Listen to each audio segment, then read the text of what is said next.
Well, hello, and welcome to that thing we like to call Curless Mania, where we talk all things pop, rock, and prog. And man, it's a huge day today. This is a big day for the channel. We have an American rock and roll legend of the bass guitar on the channel Oh, today. shucks. Come on, man. We are talking, I mean, if you don't know this gentleman, you really should. And I'm honored to have him on the channel, Mr. Stanley Sheldon. Stanley, Oh, how thank you. Thank you.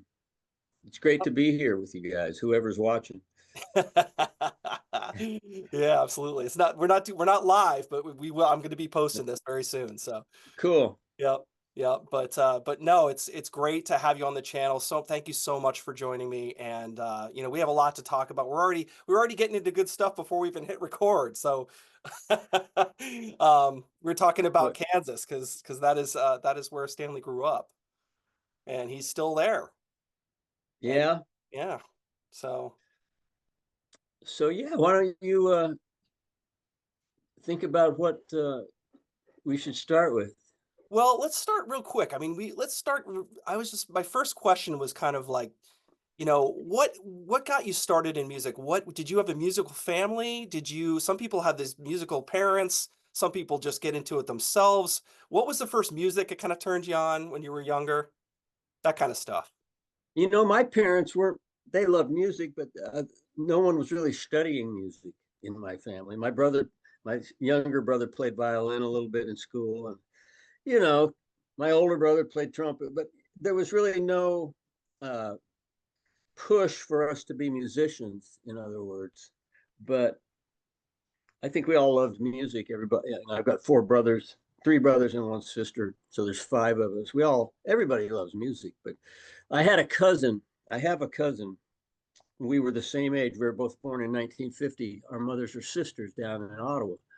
And my cousin Tom Stevenson, we started our first bands together. Now, Tom, he and I moved away to Colorado at about the same time after playing in little garage bands here. Hmm. And then, we graduated to more upscale bands for a year or two before we left Kansas. But when we got to Boulder, Colorado, Tom and I met this famous guitar wizard named Tommy Bolin. Now, Tommy wasn't well known at the time, but he had just quit his band Zephyr. I Yeah. don't know if you ever heard of Zephyr, but Tommy was in a band called Zephyr before uh, he decided he wanted to go on his own and play fusion rock. You know, Hmm. he loved jazz. He had been hooked up with the guys that would later become Mahavishnu Orchestra, Jan Hammer and Hmm. Billy Cobham.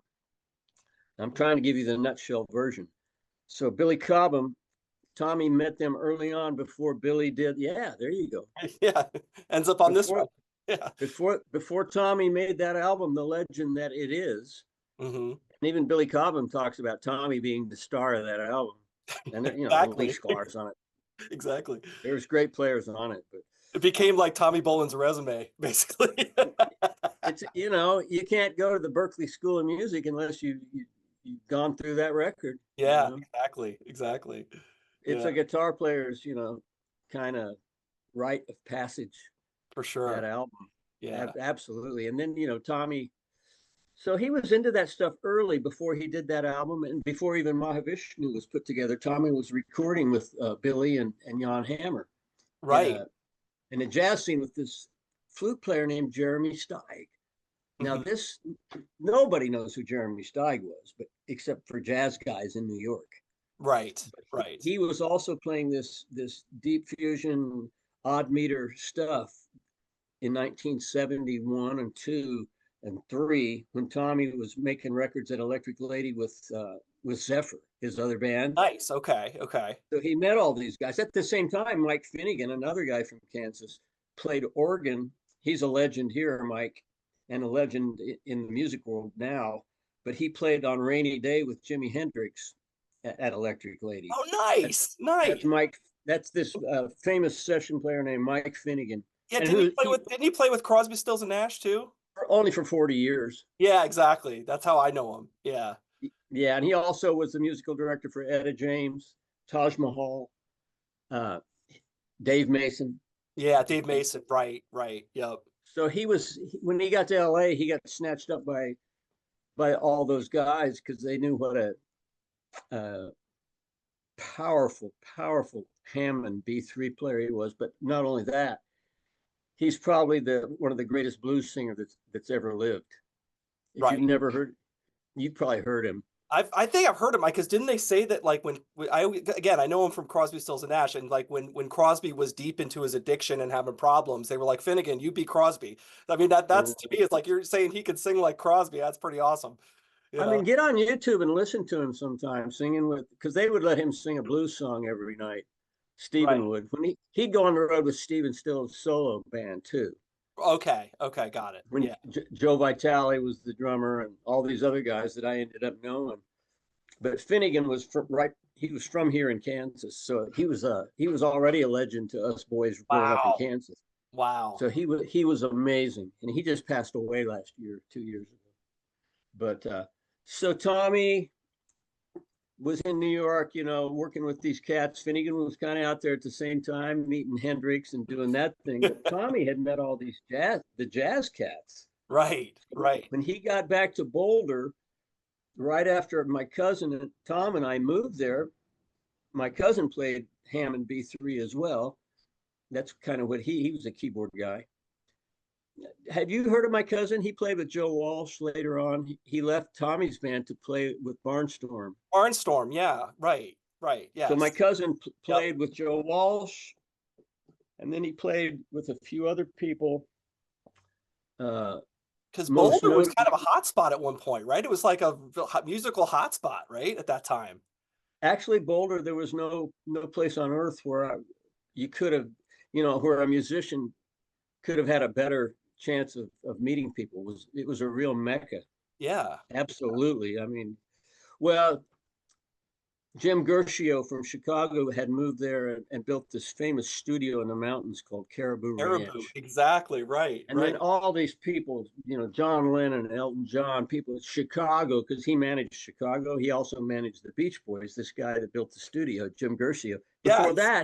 Before that, he was the Buckingham's manager in Chicago. Oh, nice. Okay. Okay. I didn't know You're that.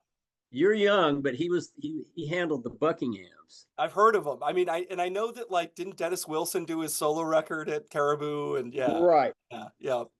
Because he was kind of, the Beach Boys, uh, and that's a whole, I could go off for an hour just talking about the Beach Boys. Exactly. Because when Tommy Bolin and I moved to LA together, the first person we met that kind of showed us around was a drummer that Tommy wanted to work with, named Ricky Fattar. Now, Ricky Fattar and his friend Blondie Chaplin were both from South Africa and had become famous because when the Beatles and the Stones heard these guys from South Africa, they had a band called the Flames back Hmm. in the 60s. And they went to London from South Africa, and they kind of went unnoticed in the bigger scheme of things.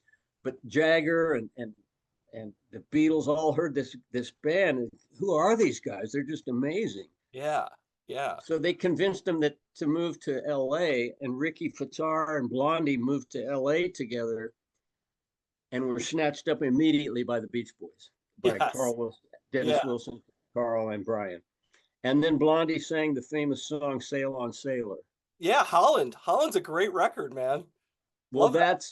that's Blondie Chaplin. That's this South African dude. And Ricky Fattar, the drummer in that band, they were the first people that Tommy and I met in LA. Oh, you're And kidding me. they took us under their wings, as it were, Right. and showed us, just the upper echelon of LA society. Were they pretty cool guys? Yeah, Yeah. Ricky took us over to Brothers Studio, the Beach Boys studio, to cut demos for Tommy. Songs that were later be on the Teaser album. Nice. Yes, of We course. Yeah. Right we here. did some of the demos right there at Brothers Studio with Ricky Fattar on drums. Right. It's, Okay. it's, I remember Carl was there. Carl Wilson was offering advice to us. It was pretty cool. That's not very cool. Yeah.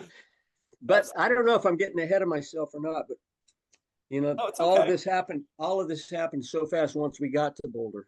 Right, It just, right. it was, Yeah. and Tommy made that album when he made that album with Cobham, it just went Just crazy. exploded. Yeah. Yeah. Exploded. Everybody on earth, every drummer particularly wanted to meet Tommy Bonham and Carmine Appice. All these Yeah. drummers were just, Because champing it. they all worshipped Cobham, right? They're all like, Exactly. yeah, yeah. Exactly. So Right. it was great for me being a bass player. I got to meet all these drummers because I was Tommy's best friend, and I could play some bass. Yeah. So, Right. so I was doing gigs. Tommy would get Alphonse Mouzon, for example, the drummer that played with Larry Coryell, Right. famous fusion drummer, like kind of like Cobham, Yep.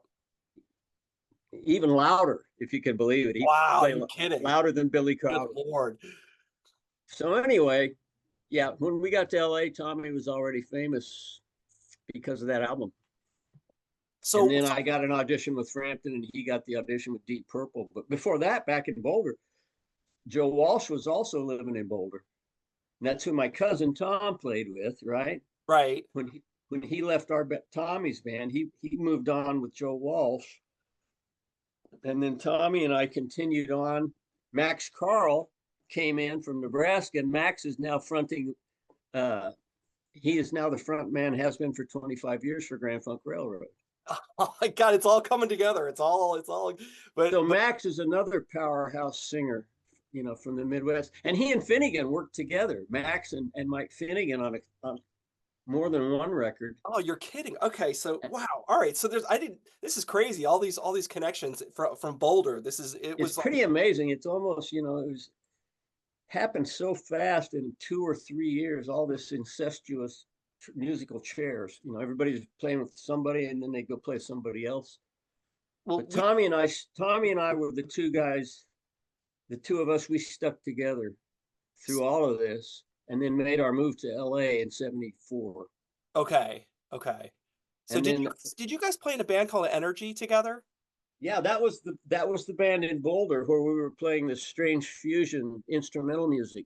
We Okay, couldn't we couldn't get arrested, but right. people like people like Todd Rundgren, were noticing, and Billy Cobham noticed. Yep, yep. So we were playing. Musicians were noticing. Yeah, exactly. Yeah, Yeah, yep. but that was about it. We couldn't get a record deal. That's why you haven't heard much about Energy. There are some really nice archival recordings that we made in Nice. Colorado before we moved. Okay, so was there anything on here that was in an Energy set list? Like, was any of the instrumental stuff on here? Most of that's not. I can later on. I can email you a couple of the songs we were doing and how to find them on YouTube.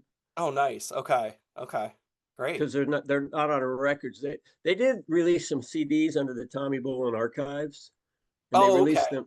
okay. Some of them were released as CDs, some on vinyl, but a lot of that stuff is live recordings of our band Energy. Right, right. And more often than not, the quality was not good enough that we would want to release it, but Yeah, some of them got released anyway. exactly. They got bootlegged, kind of. Yeah. But some of it's pretty good. It's Yeah. amazing what we were doing as just youngsters back then. We were only 19, 20 years old playing this jazz fusion stuff. Yeah, and you guys are doing a great job of it, man. I mean, some of my favorite moments on teaser are the instrumental kind of jammy kind of Well, the like one with Michael Narado Walden, it's called Marching Powder. marching powder. Yeah.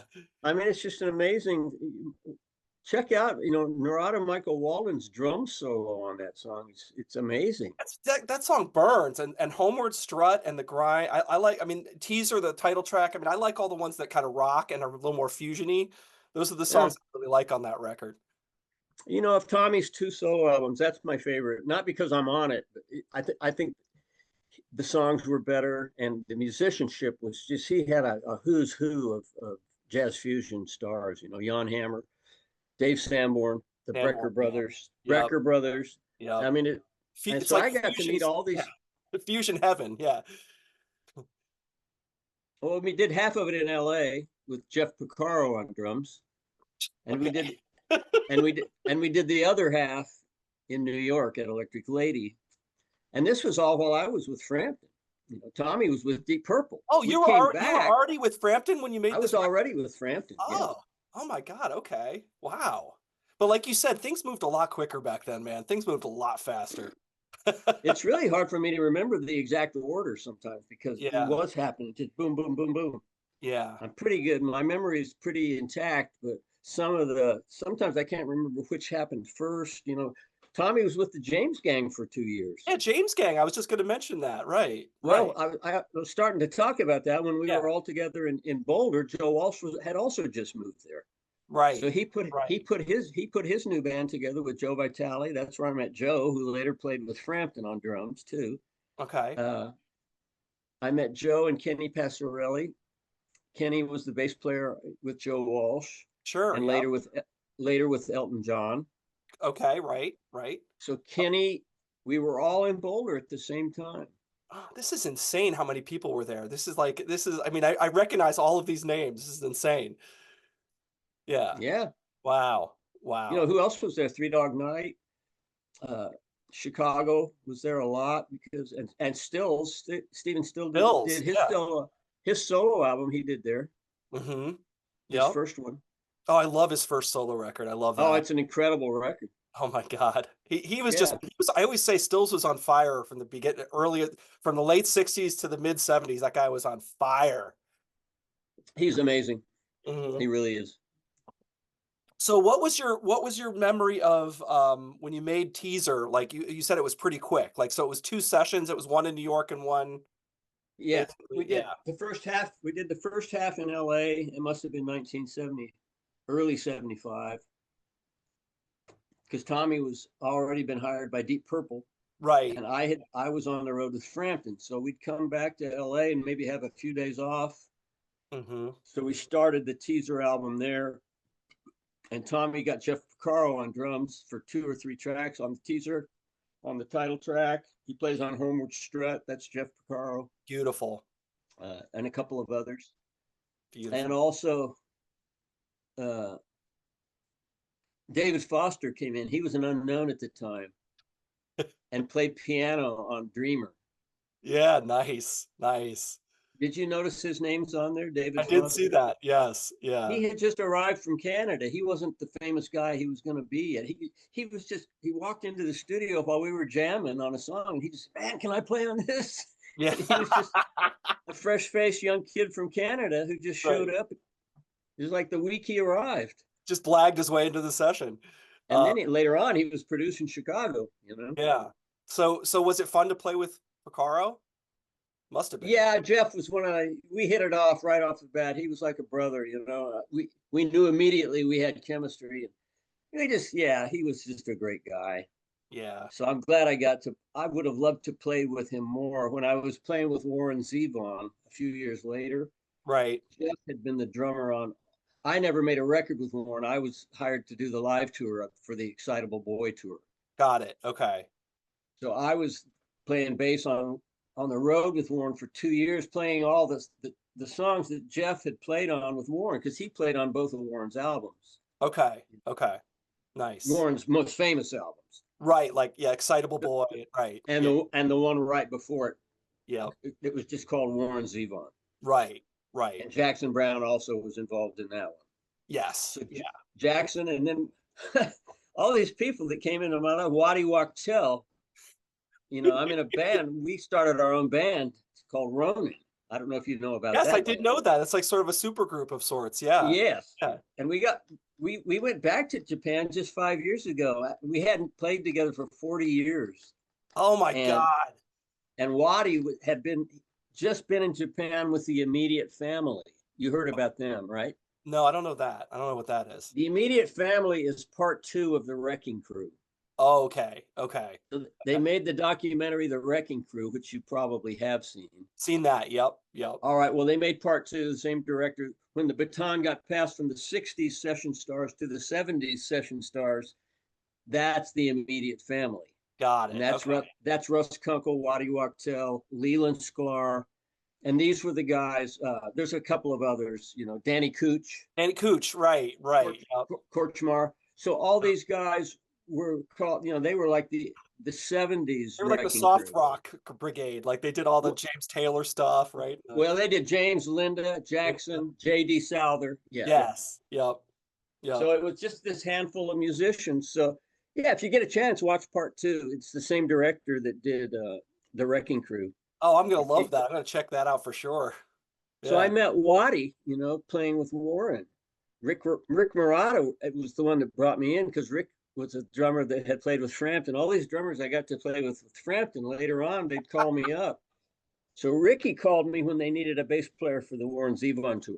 And Got it. that's when I was living in New York at the time, and I flew out to LA and I met Waddy and Rick, and we were the band that Warren had because Waddy was also the producer for Werewolves of London and Excitable Boy. Nice. Okay. Waddy wrote that song, actually co-wrote it. He did? Nice. I Yeah, didn't know that. Okay. yeah. Waddy So co-wrote Werewolves and a couple of the other ones, but he was the wow. producer. It was co-produced by Waddy and Jackson Brown. Okay. Okay. Nice. Nice, So man. I got to meet the LA Mafia at this point. Yeah, that for sure. That's the LA At the time that they were just everywhere. They were everywhere. Well, and Peter Asher was our manager. We put Ronan, we decided, hey, let's put our own band together, like Toto. It was just doing Like it too. Toto, exactly. Right. Well, it was the exact same time, and Waddy said, let's put our own band together. Hmm. So we did. We called it Ronan. Peter Asher managed us. Wow. All And right. we only really did one or two little tours. The most famous one was to Japan Right. with James, Linda, Jackson, and JD. This was Oh, Peter Asher's extravaganza, and he called it California Live. And okay. we Okay. played 4 stadiums in Tokyo and Yokohama, and Nagoya, 4 shows somewhere. I forget the other one. But our band Ronin opened up the show. Okay. Was And it then fun to those guys play? would go on stage with all the other bands. Was it fun to play there? I always think of like Screaming Fans and Budokan and all that. Was it like was it No, the fun? Japanese fans are among my favorite fans in the world. They're really devoted and they know the music. Yeah, they're the best. They're And very so we got to go respectful. back 5 years ago. They Hmm. asked us to put the band back together because Waddy had just been there with the immediate family. Okay. Okay. All right. So, session players, the Japanese really respect the guys that make the records. So you'll see guys like Will Lee, from New York. Yes. Yep. Yep. From the what is Now, it? Will is the most famous bass player in New York. Hmm. So in Japan, these guys travel to Japan almost once a year because they're so famous there from having Right. played on all the records that they played on. So it's kind of the same. It was the same for us and Ronan, you Nice. know. Nice. Nice. So where did the Frampton thing come in? Did you have to audition for Frampton, or did that? I mean, he needed a bass player to tour, right? Some kind of similar thing, Right. right? Now that's a great story because Kenny Passarelli, the other bass player in Boulder at the time that was playing with Joe Walsh, Right. he'd made a name for himself with that first Barnstorm album. And Sure. he was also playing with Stephen Stills on the road Hmm. because Stephen liked Kenny's playing. So Kenny from Denver was playing with these cats, these famous cats.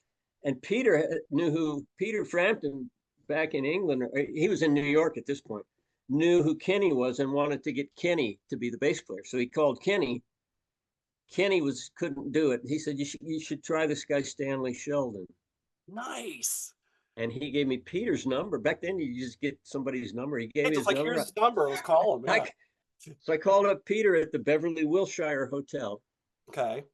Warren Beatty lived at the Beverly Wilshire, by the way. It's a pretty good address.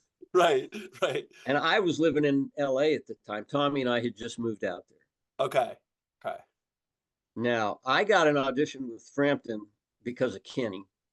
And Okay. I remember wheeling my amp up to the elevator at the Beverly Wilshire. And Peter had his 3 solo albums. Right. And they needed a bass player to go on the road. Yeah. So he gave me the 3 albums. I met him. I kind of knew I had the gig at that point, but he said, we'll have to wait. I'll give you a plane ticket to New York in 2 weeks. You got 2 weeks to learn the songs. And then you come out and play with John, the drummer, John Siomas. On Siomas. Yeah. Right. Right. Right. So I had plenty of time to learn the songs. So I felt pretty confident. I Yeah. was a little nervous. Sure. Sure. Yeah. Yeah. Of But course. after playing one song in New York at Studio Instrument Rentals with Peter and the guys, Peter said, welcome to the band. So that was that. That's so cool. That's so, and I mean, I have to say though that, and the evidence is on Frampton Comes Alive, but you and John were like, you guys were locked, man. You guys were a great Yeah, rhythm section. John was one of the greatest drummers, and I played with a few. John had this special feel. It was just almost ethereal, the Yeah, way he could work cymbals and the hi-hat like on Lines on My Face, and his feel was just amazing. So yeah, he and I, well, it's history now. yeah, But right, John was sought after by Peter because Peter had heard John's playing on Todd Rundgren's record "Hello, It's Me." right, exactly. He's on that fourth side of Something Anything.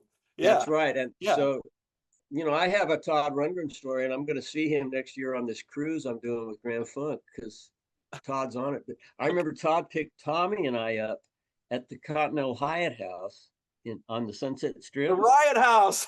the famous one from the Yeah, movie. Yeah. right, Well, back then it was just the Riot House. right. And Todd Rundgren, it must have been right after we moved there, or maybe even earlier, because Tommy and I went out there, made a couple of forays out to LA together before we actually made the move. Right. So this could have been as early as 73. And Tommy was a huge Todd Rundgren fan, Yeah. and so was I. Yep. So he'd done the Cobham album already. So Okay. Todd was looking for Tommy at this point. Yes. Right. Right. Right. And Todd came over in a rent a car. This is all I'm going to have to ask Todd about it next year when I see him. He picked Tommy and I up in his rent a car, and all I remember is we cruised around, L.A., Sunset Strip, in that area. While those guys, Tommy and Todd, in the front seat, and I was just in the back, kind of lounging, just listening to them talk about, guitar shit like Right. strings. Right. Right. And you're like, this isn't bad. I'm in LA. I'm driving around. This is all right. Todd Rundgren's driving us around. Yeah. Yeah. Well, it was kind of a charm. I had a charmed life because of Tommy. Yeah. I mean, you having a best friend, Tommy Bolin, man, that was pretty awesome. That was a great ticket. Yeah, I sure miss him. Seemed like such a cool guy. Like I get ready for this. I watched a couple interviews with Tommy Bolin, and he just seemed like such a down to earth guy. He didn't seem like he seemed like a really good guy. Well, we were from the Midwest. Tommy was from Iowa, and I'm from Kansas, and Max was from Nebraska. I mean, we all met up in Yeah. Boulder, but we Yeah. were all just Midwest kids, just Right. down home kids. He was a sweet guy. He was a Yeah. great guy. Yeah. He was Yeah. my best friend. Yeah. And he got shot to fame really quickly. I mean, like you said, once he was on the Spectrum record, it was like he just went whoosh, you And know. for me, it was the same. I wasn't quite prepared for the success of Frampton Comes Alive. It was like, holy shit. Yeah, talk about a huge record. Yeah. Yeah. I'm in the biggest band in the world all of a Yeah. sudden. Yeah. Yeah. So I wasn't ready for that either.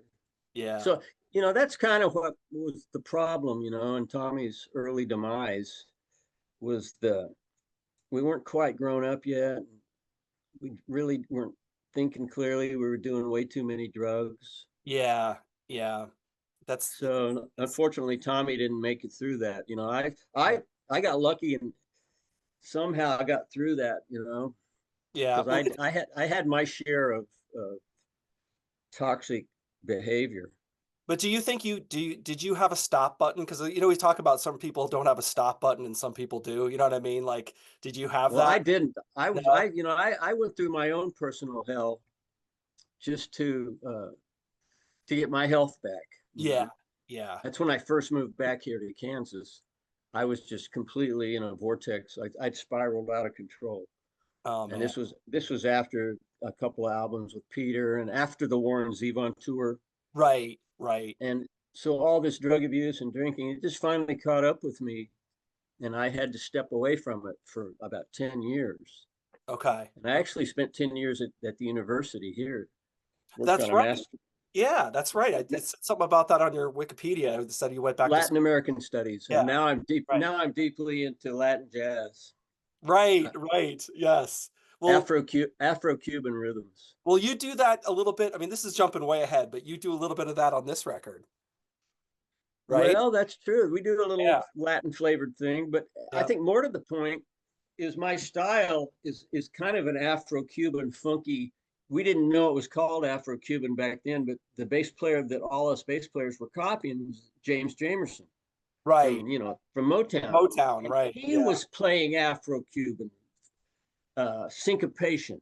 Sure. Yeah. And I didn't know it had a name, but now I have a master's degree in Latin American studies. I love it. I But, love it. That's but fantastic that you went back, you came back, you went back to school, you learn. I mean, that's awesome. I love that. it ended up being like the best. When it at the time I was thinking, God, I don't have any choice. I painted myself into this corner. I might as well go to college. Right, But right, right. it ended up being the best decade of my life as far as just learning and growing up and honing my skills on the bass, especially. Sure. Yeah. So just becoming a better musician, and you were already really good. I mean, I always say like my favorite moment on Frampton Comes Alive is Doobie Wah, and like you're Well, just that's a very syncopated. you're just That's killing it on that. Afro-Cuban. You're That is killing it on that. That's Yeah. Afro-Cuban. I'm just copying Jamerson, really. Right. Right. Yeah. That's his style. Yeah. We call it boogaloo. Call it whatever you want. Right. Right. Who else was doing it was all the bass players I loved. Like John Paul Jones was also listening to Jamerson. 100%. Yep. His Yep. his style. Almost every bass player out there, McCartney, they all based their style on what James Jamerson was doing. Yeah, absolutely. Like I was, yeah, for sure. No doubt. No doubt. But Uh, it was Afro-Cuban syncopation was what he was doing. that's interesting. Because wasn't Jamerson like a jazz guy too? Like he wasn't he sort Well, of? he played the upright first. Yeah. Yeah. But here's my theory, and I've never talked to too many people about it. But he grew up on an island. It was basically all descendants of slaves on an island off the South Carolina coast. Right. So I know Jamerson was hearing the rhythms that were coming up, wafting up from Florida and Yeah. Cuba, Yeah. Yeah. and that's where he got it. That's interesting, man. I never. This is good. We're getting deep. I love it. This is That's great. pretty deep, but that's That's just deep. my theory. That's great. I love that. So what are your so real quick? So obviously you're on Frampton Comes Alive. You do the tour with Peter, and then did you feel like the tour was going really well when you guys were touring? Did you feel like wow, we were really doing well?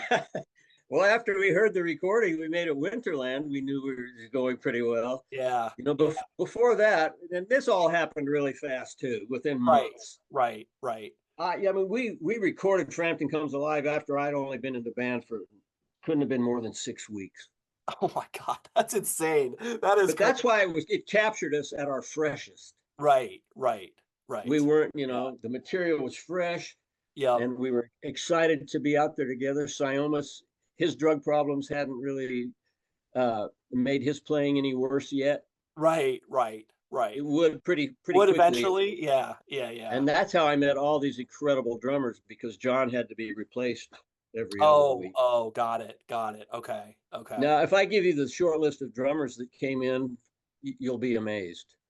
Some of the viewers might not know this. The first guy that we hired was a guy named Gregorico, Sly Stone's original drummer. Oh my God. Okay. Peter, he must have been too funky, because Peter was really choosy about he. I think Gregorico only played for like 2 weeks, and then we got Andy Newmark, Sly Stone's next other drummer. Another legend. Yeah. Right. Now that's just the start. That's just for starters. Wow. Andy only played one gig. It may have been the best performance we ever did. He wouldn't rehearse, so Peter fired him. Andy just showed up at JFK Stadium. He wouldn't rehearse. He didn't have time to rehearse. That's funny. He played probably strongest set one of the strongest sets I've ever played with any drummer. Wow. And Wow. was nailing endings and everything. He must have listened at least. Yeah, he must have listened to the record. Yeah. Yeah.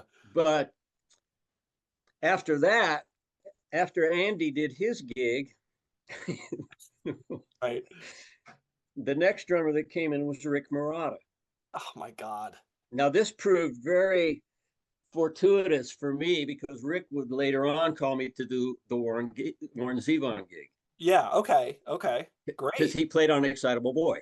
Right. Okay. Got it. Got it. So that's just one instance of some of these drummers I'm meeting, how it helped me later on down the road. But after that, doesn't Rick play with Peter Gabriel later too? he plays with that's his brother Jerry. Yeah. That's his brother Oh, Jerry, Jerry. Jerry. Sorry, sorry, sorry. Yes. This Got is it. a family of drummers. Got it. Got it. Rick's played on thousands of records, the older brother. Okay. He's the one that played with Frampton. But he's played on, I would say, 50% of the Steely Dan hits. That's Oh, Rick. That's that's Rick right. He Marotta. played on Steely Dan records. That's right. Yeah, yeah, Well, it yeah. was either him, Picaro was the other 40%, and Right. then Bernard Purdy and maybe Steve Gadd on Steve one or two Gadd. songs. Yeah. Right. Yeah. But Rick played on probably more than anybody else. That's Him and incredible. him and Picaro. That's incredible. I mean, that's yeah. That's So I've played with both of these guys. You know, I played with Picaro on Tommy's album. Now I'm playing with Rick Marotta oh my in God. Frampton's band. Right. And Frampton didn't like Ricky's playing either. He didn't. Okay. Not enough. All right. Huh. Huh. And so the next guy we brought in was Joe Vitale at Okay. at my suggestion, because I was friends with Joe back in Boulder. Right. Right. I said, Right. let's get Vitale. So Mhm. he lasted probably longer than any other drummer. There were more though that came later Mhm. after Joe, because Peter didn't want Joe to play on the records, Okay. Huh. believe it or not. Right. Right. Right. So the next guy that came in was Jamie Oldacre from Eric Clapton's band. Clapton. Yeah. Right. Yeah. Yeah. One of the Tulsa, he was in that Tulsa Tulsa crew. Exactly. Exactly. Yes. So Jamie came in and played. He stayed with Peter for quite a few years. And Okay. Peter had a new bass player at this point because I quit to play with Ronan, Right. with Waddy. Okay. Got it. I left. I was disgruntled. Right. I Right. probably wanted more money or something. Right. Yeah. So at that point, that's when John Reagan came in. Okay. Okay. And Jamie Oldacre was already there. Okay. So then John Reagan and Jamie played together. And they went on to play with Ace Frehley together Okay. All on right. Frehley's Frehley's Comet. Yeah. Right. That's Jamie Oldacre and what do they call him? Skinny. That was his nickname. Yeah. What's his name? It's escaping me now. Peter's other bass player. Oh God. It's escaping you too. I don't know. I can't think of it. I just said it. Now I forgot it. Yeah. It'll come back in a second. But so anyways. So real quick though, what are your memories of making this? What do you remember? Well, no, that's a great one because I remember Jagger in the studio with us. Okay. Okay. Yeah. I've got a picture of it actually. He and Stevie Wonder showed up or something like that? Stevie played a harmonica solo. I got to meet Stevie. This all happened at Electric Lady. Okay. Now, the interesting thing, this is crazy. At Electric Lady, when we were, not that album, but a year earlier, when we were piecing together what was going to become Frampton Comes Alive, Right. we brought the tapes back to Electric Lady. Tommy Bolin and I, that's the exact same moment we were cutting basic tracks in Studio A for the teaser album. Okay. Peter was in Studio B putting together what was going to become Frampton Comes Alive. Oh. So the two people that most defined my career was going on at exactly the same time at Electric Lady. In the same building. I was going back and forth from Studio A to Studio B. That is crazy. I mean, that is crazy. That's what the 70s were like, man. It's insane. Because we talk about the 70s, bands used to put out 2 albums a year. You know what I mean? It's like. So it was 77 when we did I'm in You. Right. And that would have been the next year. And it was kind of, we were all doing a bit too much on the drug side of things. And we just we rented Electric Lady Studios having no songs yet. Peter went in the studio and just decided, well, I'll just write songs in the studio while we're here. Yeah. Nobody does that anymore. Right. I mean, it's right. No one can afford to do that. Yeah. Yeah. Yeah. There's a few songs on that album that ended up turning out pretty damn good, considering that we were writing just off the cuff in the studio. But, absolutely. There's some highlights on that album for sure. The one that Jagger sings on sounds really good. Actually, all the songs sound really good. Some of the lyrics are a bit weird sometimes because he was writing lyrics at the same time. trying Right. to make it all work. But instrumentally, I remember hearing the songs, just the instrumental tracks, and it Yeah. sounded beautiful. Yeah. Yeah, you I guys were mean, a great band. You guys, the four of you, you guys were tight. You had a great band. it was a really good chemistry we had for Yeah. sure. Yeah. And Peter says it. I mean, he talks about it in his book. He says like and whenever anyone asks him about the live record, he always says, "Well, it was a great band. Like the band was great." You That's know? probably the best band he's ever had. Yeah. Yeah. Yeah. Now he just hires the Nashville Hotshots. Right, right, And, exactly. and and that's okay. I mean, he always has a really good band. Right. Right. He's Yeah. he's only the only guy that's been there for the longest is probably the drummer. Wojciechowski has been there for about 10 or 15 years, and his keyboard guy that replaced Bobby, Rob, has been there a long time too. Yeah, yeah. What was Bob Mayo like? Bob was the greatest. He and I, Tommy was my best friend.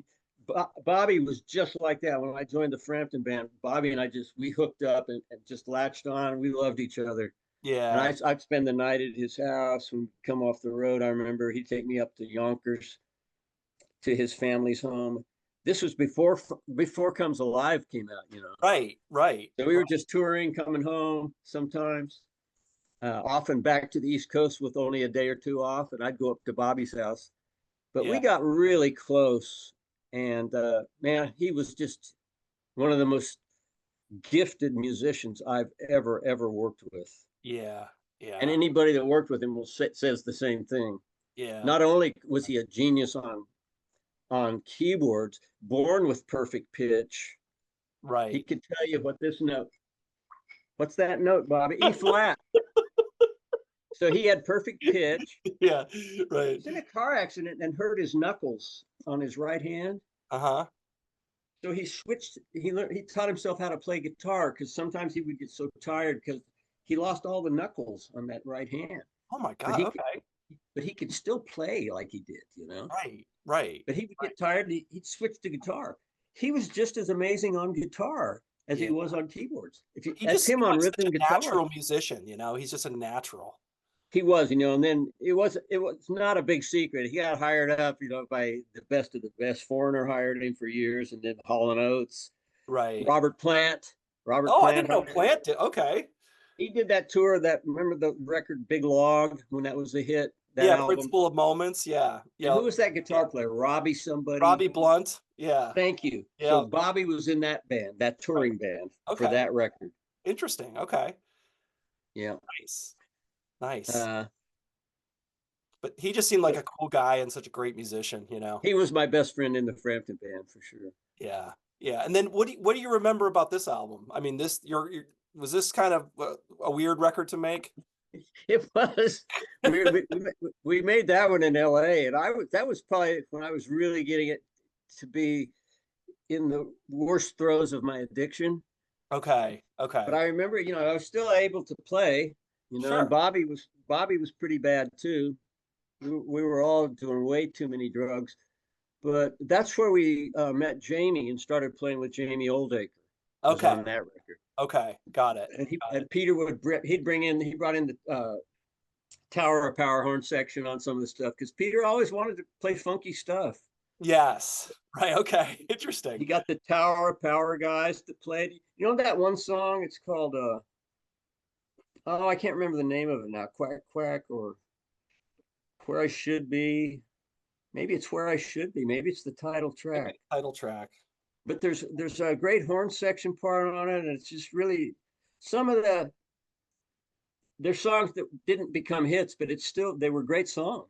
Yeah. And Yeah. we played great. Yeah. There's some great songs on There's it. some Yeah, good stuff on that album. definitely. I think it gets overlooked. I think there's some good things on here that get overlooked. Right. Is a song called I Can't Stand It No More on Can't there. stand it no more. Yep. Yep. Yep. That was kind of a hit. Yes. Right. That was made the top 20 or something for a Okay. little while. Okay. Got it. And that's with another drummer, Gary Malabar. Oh, Gary okay. Malabar came in for a year with us All right. at that. All right. So So there, was it fun to play with Oldacre? What was he like? Jamie and I hit it off. Yeah, Yeah. we got really tight. I played with Jamie for it had to be at least a year. So yeah, we dug playing with each other. He loved it and I loved it. The Yeah. only reason I left because I thought I wasn't getting paid enough. Yeah. Oh, is that what it felt? You just like, okay, come on, man. You I need said, to, yeah. and I had been talking to Waddy about forming our new band. Right, right, right. So that's the point in time where I actually did it. I said, okay, Peter, if you don't want to pay me anymore, I'm going to go do this other band. I'm gonna go do my own thing. Yeah. And Yeah. that's when he got John Regan, the name of Okay. the Okay. And Regan was with him for a while, right? the whole time after I left. Okay. Okay. And I left in 82. 82. Okay. Yeah, yeah, So yeah. John did 25 years plus. Got it. Got it. Okay. Um, so what are your memories of being on this album? That was really fun. Lou and I became friends because our wives were best friends and our kids, our little infant sons, grew up together. They were best friends. And we all lived up in Westchester County, just north of New York. Right. All of the guys in Foreigner we all lived in the same neighborhood. Okay. Pretty much. So I became really good friends with Lou even before I ever made that record with him. I remember Foreigner was going to get a new bass player, and I really wanted that job. But Oh, it yeah. ended up going to the guy that I replaced with Peter Frampton, Frampton, exactly. Rick Rick Will. Wills. Yes, exactly. Yes. So That's so it's weird. also incestuous. Yes. Yes. Yep. But anyway, that record was really fun. All I did was come in and overdub bass on a couple songs that were already done. Oh, But okay. I ended up being the bass player on the song that became the biggest hit, Midnight Blue. Midnight Blue, right? Exactly. That I was mean, a I, big, I played on that and I made it sound pretty powerful. We yeah. stacked like 4 or 5 different bass parts, just doing the eighth note feel, boom, boom, boom, boom, boom, Yeah, boom, boom, yeah, boom. But right.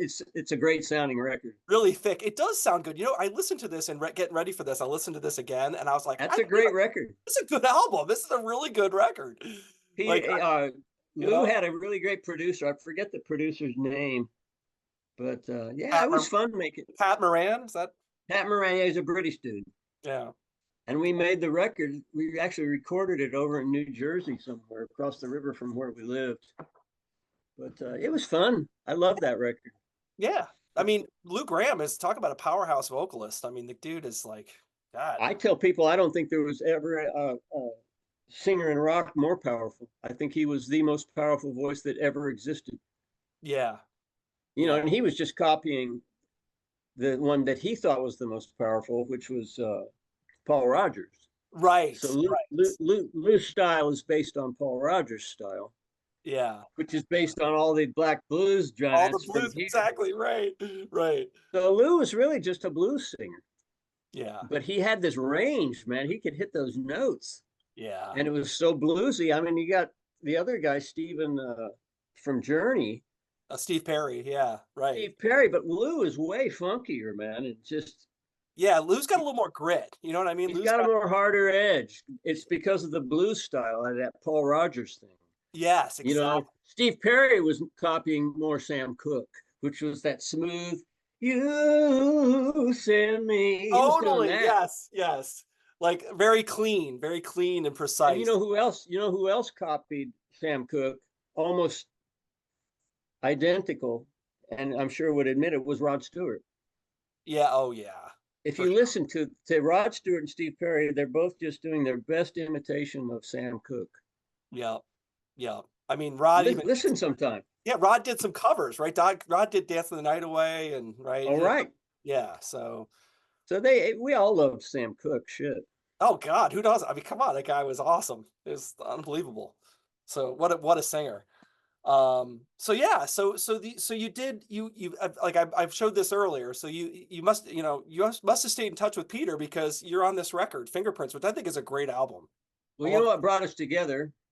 I hadn't seen him for years. I think he called me up once to go to a show right before that album, a couple years before that, and I hadn't seen him. It's when I was going to at the university for 10 years, and I kind right, of lost touch. right, yeah, But we got back together talking when John Siomas and Bob Mayo died at the same time, within 2 months of each other.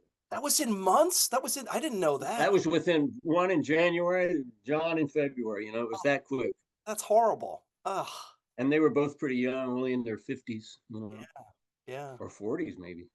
Oh my God. Yeah. Anyway, so when those two guys died, I think, Peter, wherever he was, and me sitting back here in Kansas, what the fuck? I better call Peter and talk about Right. this. Right. Or might be my last chance. Yeah. Exactly. Exactly.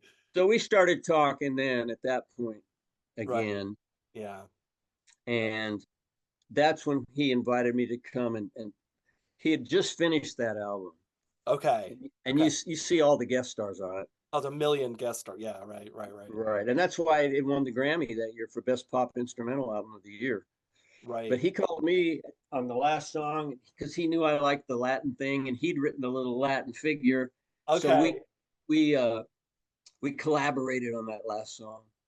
Yeah. That do do do do do. Right. Yeah. That's very cool. Very cool. And it's got a little Latin thing at the end, and it's, yeah. So I co-wrote that one with him. That's incredible. That's one of my favorite tracks on the record. So kudos to you, man. It sounds great. I love it. Thank you. Yeah, I brought in my fretless bass again. I was playing fretless on it. We Yeah. got it in one. I think we got it on the first take. After we wrote it, Peter wrote the first half, and then I wrote the second half. And we sat up in his living room and ran it down a couple of times on acoustic guitars, and then we just went down and cut it, and we had it in the first take. That is incredible. That's because that thing's got such great feel. That track is just amazing feel. Oh, thanks. And Peter plays a great solo at the end. It's really great. Oh yeah. He plays his butt off on this album on Fingerprints. He really does. He plays really well. Well, he deserves every accolade he's ever gotten for his guitar playing skills. I mean, he's just an incredible guitar player. Yeah. Tommy thought he was a great guitar player. Did he? Yeah. And Tommy didn't say that. Tommy and Jeff Beck were tight friends, Right. Right. but Tommy liked Peter's playing. Nice. Peter's Nice. a real guitar player. So he's the real deal. He's the real deal, man. He's the real deal. Yeah. I never liked the pop songs that much, but I liked his guitar playing a lot. Yeah. Yeah. Yeah. I like You know? I like his stuff in Humble Pie almost as much as his solo stuff. Yeah, but I think it took him breaking away from Marriott to really find his own, get his footing. That's true. That's true. I He agree. was good with Humble Pie, but it was kind of a mismatch. Yeah, and Marriott was starting to take over that band, like you're saying, more and more and more. And he was like, dude, I have a lot more ideas that I want to get on tape. Exactly. So it worked out well for everybody except maybe for Marriott. Right, right, right. Yeah. Poor Steve. Poor guy. Yeah, yeah. But Anyway, yeah. he's being revered now. The Small Faces, they were one of my first. I loved the Small Faces. Oh yeah. Oh, Before when he was still in that band, man, Itchy Park, Tin Soldier, all yeah. those songs. Oh, And then the guys in the band, that went on to play, what's his name, Kenny Jones with the Who, and yeah. the Faces. Yep. So they were all four of those guys were incredible players in the Small Faces. Oh, absolutely. And I think people are kind of reassessing the Small Faces, and really they're getting a lot of kudos now, whereas like, Well, that's what I was just saying. I've been yeah, seeing them all over, even at the grocery store. I'm seeing like magazines with old pictures of Small Faces. And right. something interesting, most people don't know this. Some of the listeners might dig this. Peter almost became one of the Small Faces. This is how Humble Pie came about. Mm-hmm. Before they came about, Marriott wanted to get another guitar player, and he wanted Peter in the band. And Peter actually went and did a few shows with the Small Faces in France. Mm-hmm. And hardly anybody knows that. Maybe in France, somebody remembers. Oui, oui, Peter. Yeah. Exactly. Right. But anyway, it didn't work out. The other guys didn't want another guitar player, and that's why Marriott quit. And Oh, he and yes. Peter Yep. decided that that's when they were going to form Humble Pie. Yeah, because he called Peter, like, didn't he call him like the New Year's Eve or something, and said, "Okay, I'm done with the Small Faces," or I something. don't know that detailed story, Yeah, that part of the story, something but like I that. do know the part about that the other guys in the band, they thought it was just fine the way it was. They didn't want to add Peter, and that's when Marriott quit. Yeah. Yep. Yeah, no, I think that's absolutely true because I remember, I read a book. I have this Marriott book that's Peter probably talks about that in his book. I don't know if he did or not. yeah, because he said something about he had just listened to Led Zeppelin 1 with Glenn Johns or something like that, and he had Right. finished the record, and then he got a call from Marriott. So like, it was pretty eventful day. Um, but yeah, that's it's pretty cool. I mean, and like you said, I'm excited that Peter got his due and Yeah, me too. because he deserves it, and so do you, man. I mean, you are a big part of Frampton Comes Alive, in my opinion. Well, So that's something they can never take away from me. can't take away from you, man. Absolutely. Now that Bobby and John are gone, it's Peter and I can talk about it, but Yeah. that was a really incredible time in music history, and well, we just talked about the way it all happened, it's just crazy. Yeah. Yeah. Unbelievable. Unbelievable. And you were a big part of that album. And I just want to acknowledge Oh, that. thanks. Yeah. Because it's Thank like, you. like even Peter says it was the band. And I always say the rhythm section is like there's the building and then the foundations of the rhythm section. Like without a great rhythm section, you're no going nowhere. Well, I make jokes about it, and I of course agree with that. But I was talking to Don Brewer about it. I goes, Don, don't you think everything it ends with the drums, And he goes, yeah, it starts and ends with the drums. He told me. And I agree. When Yeah. anybody's putting a band together, the first person, and most musicians will tell you this, the first person that we think about in a new band, well, who's going to be the drummer? And Right. then Exactly. shortly following that, well, then who's going to be the bass player? Right. Oftentimes, those two are hired at the same time, like the Mick Fleetwood and John McVie. You Right. know, Perfect example. Exactly. so that's who you think of first if you're a musician putting a band together is the drummer, Yeah. Yep. and then the bass player. Yeah, for sure, for sure. I mean, there's no doubt. You're only as good as And your. that order could be interchangeable. What do they always say? A band can sound good if you have a good drummer, even if everyone else is pretty average. Well, no, I wouldn't agree with that. I would say that's one of it's the sine qua non without which not. But the first thing that has to be there for even the drummer to play is the bass player. Yeah, yeah, But yeah, I think of us as one thing.